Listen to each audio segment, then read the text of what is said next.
thinking about the last time you were at the podium in here, what do you think has changed the most for you on a personal level? I think just the relationships mainly.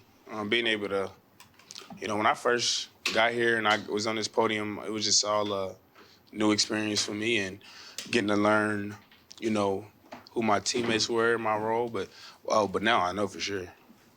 What about the community? Obviously, everyone's showing out this season, but maybe your impression when you came here and what it's been like now. Yeah, it's second to none. I've never been a part of or seen anything like it, Just the way that this place, this city, you can feel how authentic it is. You can feel, the love and the want from the entire city. So just being a part of it is special. When you signed here in Detroit last March, you said you wanted to be a part of something special. Is this season what you envisioned when you signed the contract? Would you say it's something special? Would I? Yeah. I mean, you've made franchise history, or recent Would you call it special? I would. Yeah. It's special. It's special. It wasn't a trick question.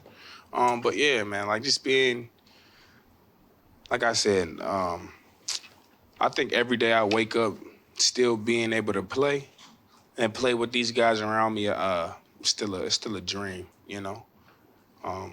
It's definitely special, man.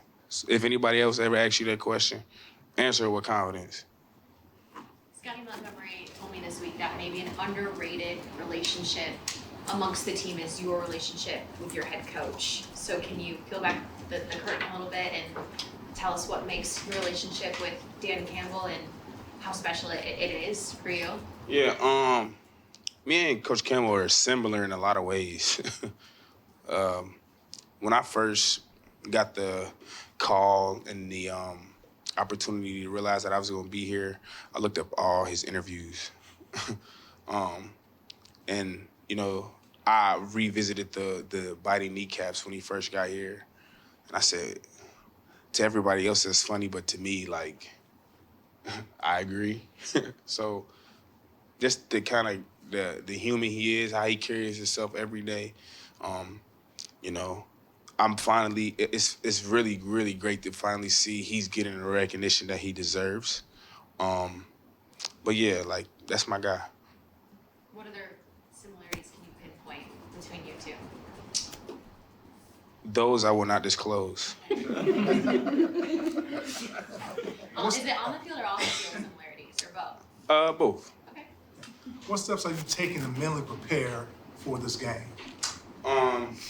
Every opportunity I get to answer that question, I try to answer it as similar as possible week to week. Try to just carry it and treat it as every other week. Make sure I lock in and do my job to the best of my ability and, have fun doing it. What do you remember about college freshman Brock Purdy? Came in, he wasn't really supposed to play that year and ended up starter successful. Did you see what you see now back then? I guess like exactly what you just said kind of tells it all, right? Come in, he wasn't supposed to be the guy, and he was the guy. He's been running ever since. Resilient guy. Very, very quiet off the field. Very, very loud on the field. Definitely is a leader. I could see that when I was, I think I was a junior or senior. I had to be a junior because I left early, but my junior year when he came in and he kind of just took the reins and he just ran with it. So yeah, he's a different, special kind of human. What was your reaction to Jameer being named a finalist for Offensive Rookie of the Year? Wasn't a surprise. If I was the one doing it, I love Sam, but I give it to Jock because that's my little brother, man. So yeah, I hope he wins it. And how has that relationship between you guys developed throughout the season up until this point? Yeah, just being able to see how he's grown day to day, week to week. Like I said, I've never seen a rookie like Ja. And just for him to be as composed that he is in like high pressure situations, it's rare. So he'd be playing in this league at a high level for a long time. Was this offensive line everything you thought it'd be when you signed here? No, they're way better. The run game has a really big opportunity to play a big part in this game. How much do you and Ja love that? Just having that opportunity when the two of you have really been pretty special this season. Yeah. It's one of those things where like you hold a high standard for yourself, but we hold a high standard for each other. We look at it as like a game within a game. Kind of like, I guess the mic'd up caught us when we were playing the Chargers, and Ja was doing his thing. I'm like, I can't let you have it all. You know, we like that every day, every week. Like, outshine me, and he up on me, so I got to go get him this week. I remember earlier in the season, like I asked you how he prepares or something, being like really early on in the season, and you're like, I don't have to do anything. You said the two of you kind of go back and forth. I'm sure you have made him better. I'm sure he would say that. Has he made you better too? Oh yes, of course. Just how he views it, and how he sees like the game. He plays at a different speed, as we all know. But you know how he's able to, like he's really, really great out the backfield, like catching the ball, running routes. He does like him being a rookie, like teaching me some things on how I can be better in like concepts when it comes to passing. But yeah, like he's light years ahead of where like a rookie's supposed to be. David, where does this season stack up for you in your career so far? The best season I've had, and I think not from a statistical standpoint. I mean, it is, but from like an emotional standpoint, from a love, like it's just been really, really fun, and it's been a blessing to be a part of. It's also your first season as a dad. Do you think that's played any role? Baby boy's what, 1, right? Just Yeah, turned he 1? just turned 13 days ago. Yeah. He just started walking like last week. So me and my girl, we in the room just trying to figure out how we gonna get these outlets covered up.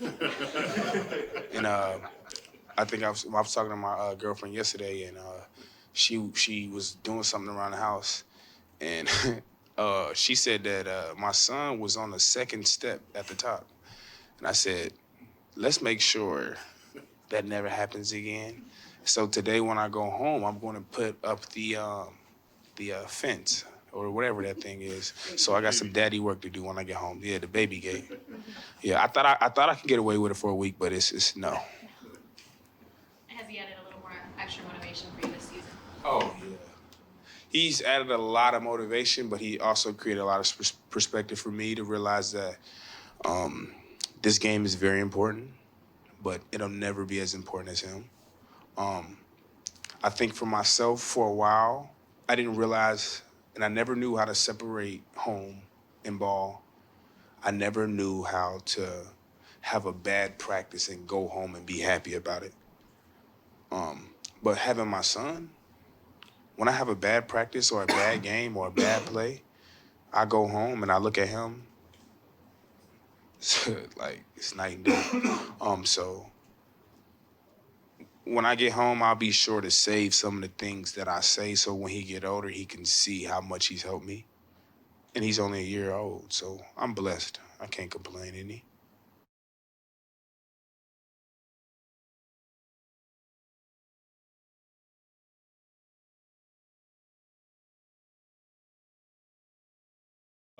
You come in, and a guy like Brad brings you in. You know what he's about.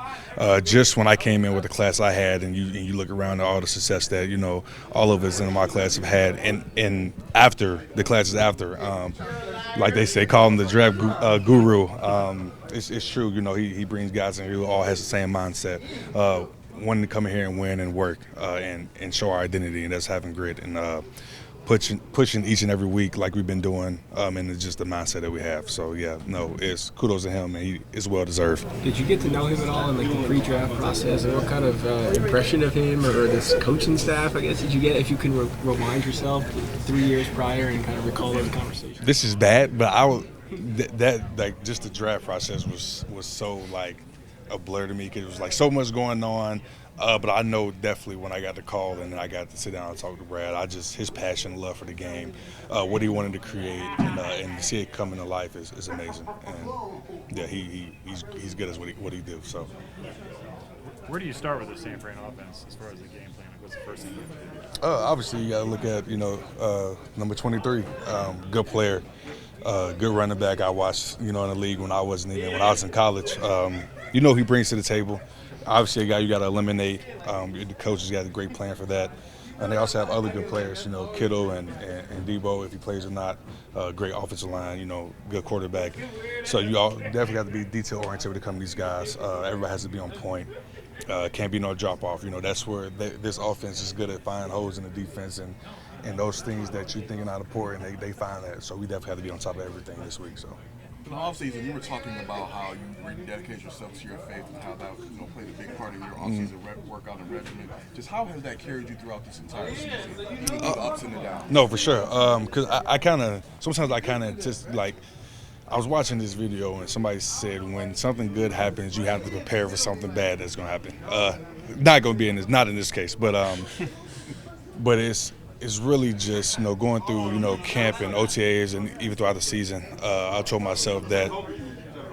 told God, like, no matter how good or bad things are, I'll always keep my faith in you. Always believe in your plan that you have for me through the ups and downs, because I know things are not going to go my way sometimes and things will go my way, but I will always keep the same faith in you and other things like that. But yeah, he it has helped me a lot this season. Basically just a mindset that I have. Obviously, as always, as a quote also says, please God and not man. So if I'm out there and I know I'm giving my all and know I'm pleasing God, that's what matters to me. So as long as I'm doing that, I know that I have the high most respect. So where does that come from? Who instilled that into you? Really, my family. A guy here that I spent 4 years in college with, Sean Pugh. We talk a lot, and has helped me through a lot. So I get in situations, I go talk to him. He keeps me sane. So. Thanks to him, man, my family for, introducing God to me, and grew up going to church. So I always had that installed in me, and it's just always been my thing that, with God and faith and stuff like that. So it's got me a long way, and I see my life that I had back when I was young. See my life that I had back in my days, and I always think about myself, like, what would have got me out of there? And I know God did. So through all the ups and downs, obstacles, and adversity that I faced in my life, so. Hey, when you came down with that pick last weekend, were you able to realize in the moment, like, the gravity of what you had done, the significance of this moment in time? Not until I realized that the offense was taking a knee after the interception. So when I called, I was like, obviously a good play and such, but, like, obviously that was going through my mind. Especially when you hear the crowd and you hear everybody storming the sideline and coming over to me. But no, it was a good feeling, man. And once again, I have to give credit to AG for calling the play, my coach Chef being prepared, and also my teammates going out there and executing for that play to happen with the rush from everybody else doing their job and coverage allowed to open it up for me. So I give a lot of credit to them also. What has Shep done for you in your career? Oh, man, I would say he brought it back to life. Shep is a guy that is very passionate in what he does in his coaching. Obviously played the sport, played at a high level, which I respect. He just knows how, to coach young players and get them to develop, put us in the right position to make plays. Shows us a lot on film, kind of gives us the why to what we're doing and not just this is it. A lot of respect from him. He definitely has helped me a lot through my career. and especially this year, you know, being a third-year player, just his confidence level that he has in me, and not only me, but you know, other linebackers in our room. So no, he's great. He's been great aspects of my success. So.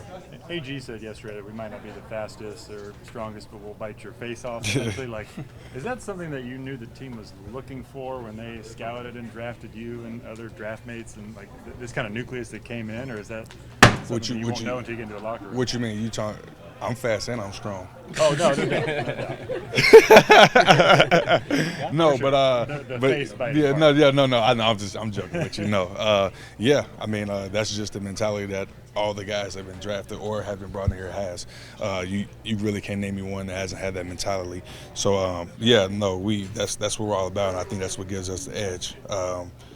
You know, if you want to say, I think we're talented, I think we're strong, I think we're fast, but you know what people will say. But no, it's just that when you play against us, some people don't know what they expect. They think it's Detroit Lions, we such and such, but until you play us, and you're like, oh, nah, they the real deal. So no, a lot of confidence in our team, man. We know we're about, we know our identity, and we go out and show it week in and week out. So, and that's what we're willing to do this week for sure. Can you use that to your advantage if teams are surprised? 100%. Yeah, no, 100%. Like I said, a lot of people don't know what happens until they play us. So it was hitting them. So, like I said, most high respect to the team we're playing, but also we know we're about, and we can compete with anybody. So we're willing to do it this week. Yeah. Thanks. You guys get the feeling about it. I feel like words can't even describe the excitement like that I feel and my teammates feel. Okay, all right. So now what do you do to mentally prepare for a game? If this matters to you, or any game that matters, do you do anything special? I don't know about special because I'm not really like, I just try to block out the social media stuff because I don't like to look at that stuff too much, like whether it's good or bad. So I think you just kind of tune out the outside noise pretty much. Okay, anything particular you do, any rituals leading into the game? Nah. Okay. If I did, I wouldn't say. You said you can't really put it into words. Is it anxiety? Is it excitement? I mean, I think a lot of people, players and not, kind of feel that same way this week.